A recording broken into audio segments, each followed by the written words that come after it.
నిజామాబాద్ జిల్లాలో పోలింగ్ కు అధికార యంత్రాంగం సమాయత్నమవుతోంది. లోక్సభ నియోజకవర్గంలోని 7 అసెంబ్లీ నియోజకవర్గాల్లో ఎంపిక చేసిన స్థలాల్లో 7 డిస్ట్రిబ్యూషన్ కేంద్రాలను ఏర్పాటు చేశారు.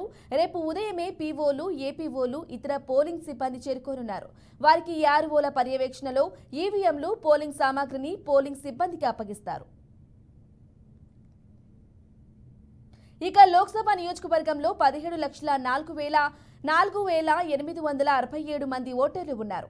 వీరిలో పురుషులు 8,06,130 మంది, మహిళలు 8,98,647 మంది ఓటర్లు ఉన్నారు. ఓటు వినియోగదారుల కోసం 1,808 పోలింగ్ కేంద్రాలు ఏర్పాటు చేశారు. పోలింగ్ జరిగే ప్రాంతాల్లో విద్యుత్, మంచినీటి వసతి, నీడ, శౌచాలయ సౌకర్యం ఏర్పాటు చేశారు. మహిళలు, పురుషులకు ప్రత్యేకంగా క్యూ లైన్లు ఏర్పాటు చేస్తున్నారు. ఓటరు స్లిప్లు పంపిణీ 99.30% పూర్తి చేశారు. ఎన్నికల సంఘం జారీ చేసిన విధంగా 12 గుర్తింపు కార్డుల్లో ఏదేని ఒకటి ఉంటేనే కేంద్రంలోకి అనుమతిస్తారు. పోలింగ్ సమయం గడువులోపు 100 మీటర్ల లైన్లో నిల్చున్న వారికి ప్రత్యేకంగా చీటీలు ఇచ్చి ఓటేసేందుకు అనుమతిస్తారు.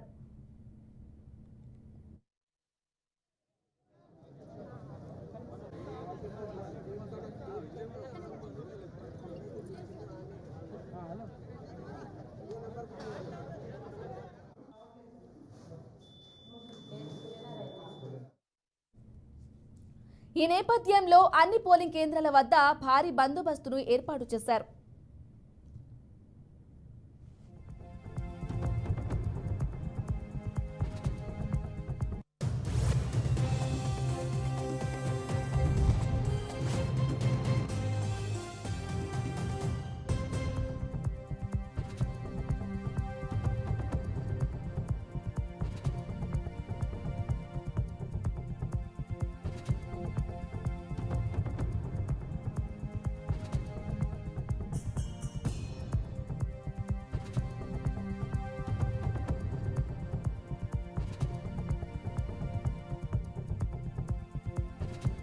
మరోవైపు నిజామాబాద్ జిల్లా వ్యాప్తంగా 144 సెక్షన్ అమలు చేస్తున్నారు. 302 సమస్యాత్మక, అత్యంత సమస్యాత్మక పోలింగ్ కేంద్రాలలో వెబ్ కాస్టింగ్ ద్వారా సీసీ కెమెరాల నిత్యం పర్యవేక్షిస్తున్నారు. ఎన్నికల నిర్వహణకు 3,000 మందితో భారీ భద్రత ఏర్పాటు చేశారు. ఇందులో డీసీపీలు 19, ఏసీపీలు 38, సిఐలు 64 మంది ఉన్నారు.